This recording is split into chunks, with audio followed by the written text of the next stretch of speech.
This will be the last video in our discussion of partial differential equations.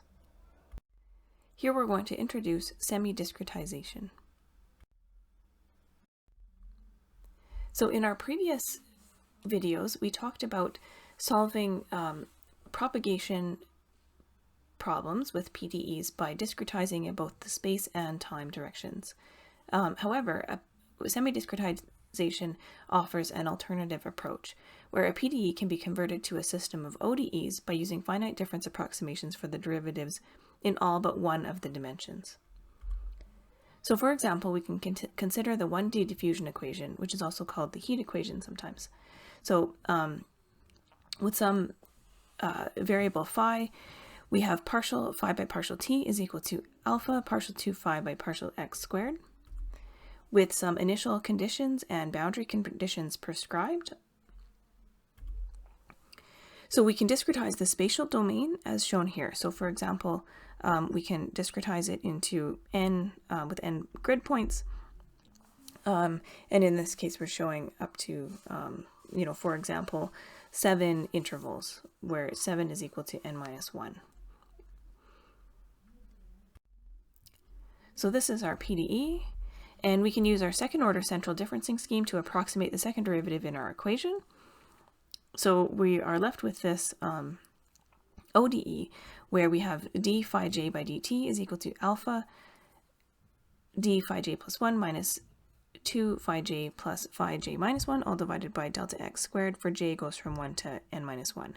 So where phi j is equal to phi, our original function, at xj and t. So phi j is now a function of only time. So this is a system of n minus 1 ordinary differential equations. So the system of ODEs can be written in matrix form as shown here. So d phi by dt is equal to a phi, where the phi j are the time-dependent elements of the vector phi of t, and A is an n minus 1 by n minus 1 tridiagonal matrix that has the form shown here. So we have this factor alpha over delta x squared for this equation, and then we've got minus 2 on the main diagonal, and then 1 on the upper diagonal and the lower diagonal. So now we've completed the semi-discretization of our PDE. And the result is a system of ODEs that can be solved using any of the numerical methods introduced for ODEs, such as the Runge-Kutta formulas or the multi-step methods. However, when dealing with systems, we have to be concerned about stiffness. So the range of eigenvalues of A determines whether the system is stiff. For this bounded matrix A, analytical expressions are available for the eigenvalues, and without going into the details, we can express the eigenvalues lambda j as shown here. So alpha over delta x squared times minus 2 plus 2 cosine pi j over n. The eigenvalue with the smallest magnitude is lambda 1 is alpha over delta x squared minus 2 plus 2 cosine pi over n. And for large n, this series expansion for cosine pi over n converges rapidly. So if we retain only the first two terms in the expansion, we can approximate lambda 1 as minus pi squared alpha over n squared delta x squared. And for large n, we have cosine pi n minus 1 over n is approximately cosine of pi, which is minus 1. So lambda n minus 1 is approximately minus 4 alpha over delta x squared. So the ratio of the eigenvalue with the largest modulus to that with the smallest modulus is 4n squared over pi squared. So for large n, we can see that the system is clearly stiff. So this is something that we need to take into consideration in our solution methods. So let's look at an example considering the unsteady heat equation, or the 1D diffusion equation, which is given by the expression here for x between 0 and 1 and t greater than 0. So in this case, we're considering the inhomogeneous equation. So this is the inhomogeneous part. So we've got an initial condition where the temperature as a function of x is equal to sine pi x, and the boundary conditions at both ends of the domain are equal to 0, and we can assume that alpha is equal to 1. So let's discretize our domain, where we can use delta x equals 0.05, which gives us 21 grid points, and xj is equal to j over n minus 1. So our discretized equation is shown here. We have dt by dt at j is equal to this expression here, and you can see that we've got this inhomogeneous term fj, which is given as pi squared minus 1 e to the minus t sine pi xj, where j goes from 1 to n minus 1.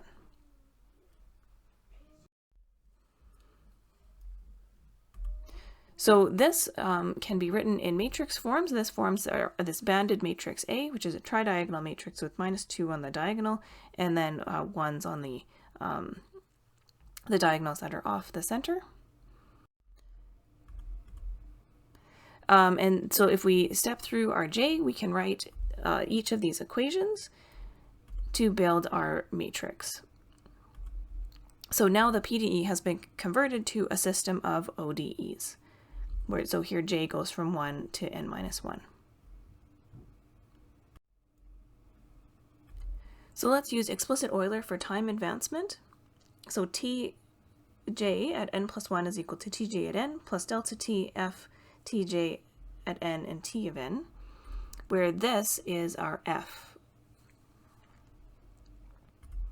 So the stability for the numerical solution depends on the eigenvalue of the system that has the largest magnitude. So lambda n minus 1, which we said was approximately equal to -4 alpha over delta x squared. So when explicit Euler is used for real and negative lambda, our delta t max is equal to 2 over lambda max, so which is delta x squared over 2 alpha. So if we take alpha is equal to 1 and delta x is equal to 0.05, because we had 21 grid points, our delta t max is 0.00125. And using 0.001, the numerical solution is decaying and is stable as predicted. So this shows the solution of the heat equation using explicit Euler at various time points. Alternatively, using delta t is 0.0015, the numerical solution is unstable as predicted. And we can see here this is the solution of the explicit Euler, or the solution of the heat equation with the explicit Euler at various time points, and you can see that fairly quickly the solution goes unstable. So now let's consider a semi-discretization of the first order wave equation, or the convection equation, defined over the domain from 0 to L and t greater than 0. So we start with some initial condition, which we haven't really specified, and boundary conditions where the ends of the domain or where u of 0 is equal to 0. So this is a simple model equation for the convection problem. The exact solution is such that an initial disturbance in the domain, so whatever is prescribed as the initial condition u of x and 0, simply propagates with the constant convection speed in the positive or negative x direction, depending on the sign of c. So we have this initial wave and it just propagates at a speed c. So let's assume that c is greater than 0. Semi-discretization with the central difference formula leads to the expression shown here.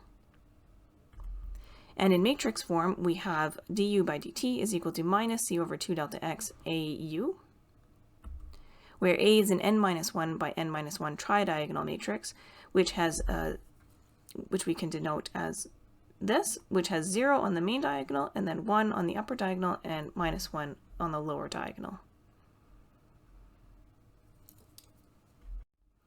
From analytical considerations, no boundary condition is prescribed at x is equal to L.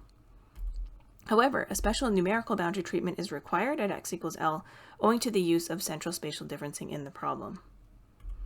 So a typical well-behaved numerical boundary treatment at x equals L slightly modifies the last row of the coefficient matrix, but we can ignore that for now. So this is our coefficient matrix A. The eigenvalues of A are given as shown here. So lambda j is equal to minus c over delta x, I cosine pi j over n, assuming A is this n minus 1 by n minus 1 matrix. So the eigenvalues of the matrix resulting from semi-discretization of the convection equation are purely imaginary. Lambda j is equal to I omega j, where omega j is minus c over delta x, cosine pi j over n. The solution is a superposition of modes where each mode's temporal behavior is given by e to the power I j t, which has an oscillatory or sinusoidal non-decaying character. So let's look at some important results for semi-discretization of the heat and convection equations. These two equations are examples of two limiting cases, one with a decaying solution with negative real eigenvalues, and the other with oscillatory behavior, or imaginary eigenvalues. Diagonalizations of the matrices arising from discretizations uncoupled the system into equations of the form y prime equals lambda y. And this is the familiar model equation used for analysis of numerical methods of ODEs that we discussed previously. So in the case of ODEs, we argued that lambda must be complex to model sinusoidal behavior arising from higher order ODEs. And here we see that the real and imaginary parts of lambda model two different physical systems, namely diffusion and convection. So with lambda real and negative, we can model is the model for the diffusion equation, and with lambda purely imaginary, it gives us the model for the convection equation. So when applying standard time marching methods to these PDEs, the results that we derive for ODEs should be applicable. So what this means that application of explicit Euler method to the convection equation with second order central differencing should lead to an unconditionally unstable numerical solution, while application of the same scheme to the heat equation is conditionally stable. In the heat equation case, the maximum time step is obtained from the requirement that the absolute value of 1 plus delta t lambda I is less than 1, which leads to delta t has to be less than 2 over delta max, where delta max is the magnitude of the eigenvalue with the largest modulus of the matrix obtained from semi-discretization of the heat equation.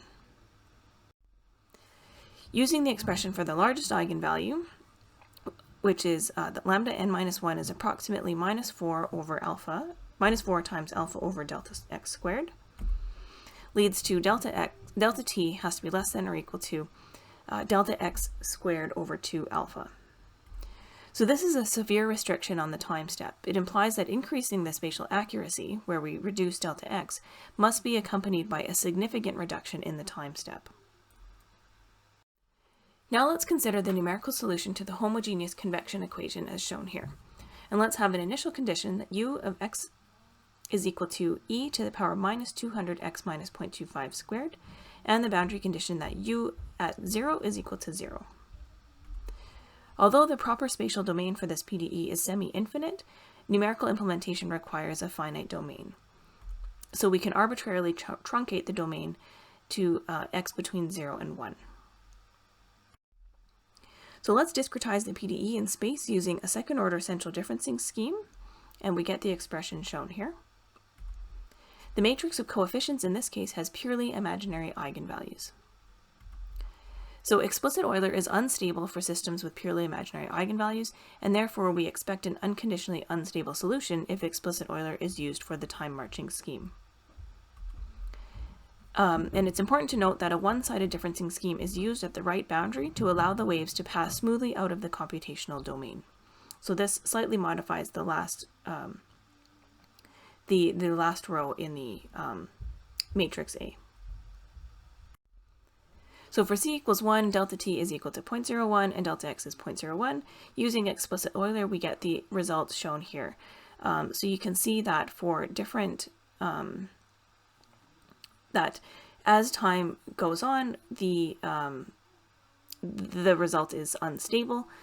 So we should have this wave defined at time equals 0, just passing or just moving, propagating in this direction. However, you can see that we get this very unstable solution. And here we can see how the wave progresses in time and quickly becomes unstable. We can solve the same problem using the fourth order Runge-Kutta method, which contains a portion of the imaginary axis in the stability region, and so should be stable for this problem. or conditionally stable for this problem. And you can see here we get an accurate solution where the initial wave just propagates in over time. And here you can see how the wave progresses in time and produces an accurate solution. So that concludes our course on fundamentals of engineering numerical analysis. Thank you for following along.